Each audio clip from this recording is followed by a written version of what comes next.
Hi there, I'm Max Woods. This is Real Estate 101, the online web series designed to make the home buying and selling processes as simple and understandable as possible. Today, we will be continuing our overview of a residential real estate offer to purchase for the state of Wisconsin. You can see that we're all the way down here at the inspection contingency today. Last week, we had finished up with the property condition representations, the real estate condition report, the seller condition report, and we skipped page 3 here, which is a lot of definitions. Feel free to read through these, ask your realtor or real estate attorney any questions you have about these definitions, but for the sake of today's video, we will be looking at the inspection and radon testing contingencies. You'll see that in line 193 here, we have an X for the inspection contingency, hereby making the inspection a contingency in this offer to purchase. What is an inspection? An inspection is when the buyer, you, bring out a third-party inspector to go over the property and find any defects. This is a great time to get to learn more about the property itself, what looks great, what's might need some work, and what needs to be taken care of.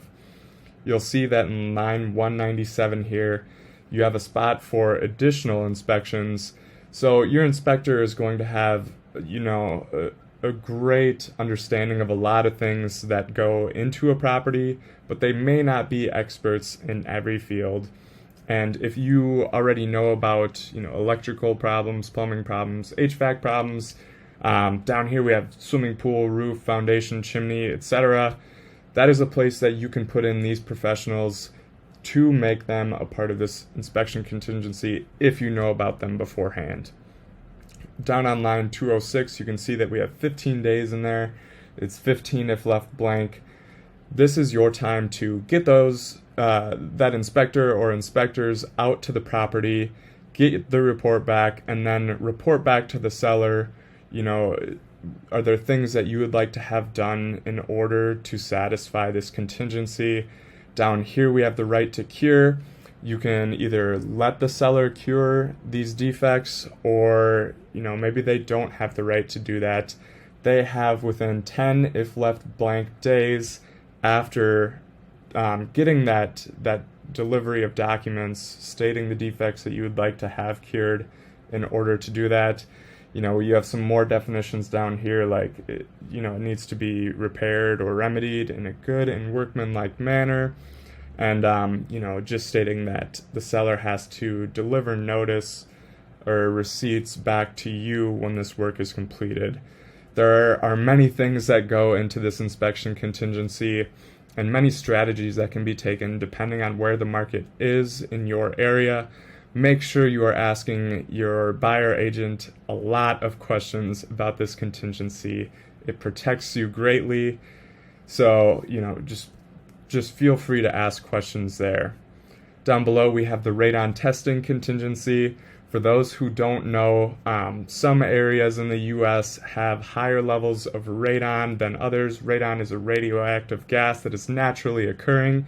It most commonly comes through basement walls and is known to cause things like cancer over time. So depending on your area, this may be a big deal or maybe not at all. But, in your offer to purchase, you have the right to put in a radon testing contingency, meaning that you, as the buyer, again, will bring out somebody to test this, probably your basement or foundation for radiation gas.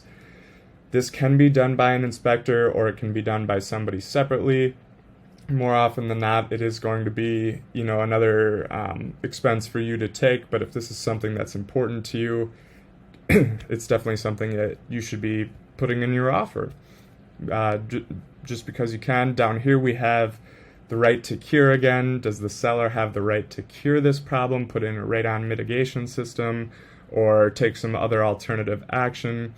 Again, this is something that you should be talking with your buyer agent about, as it is a good negotiation point, and there are certain strategies that can be put in place regarding this contingency.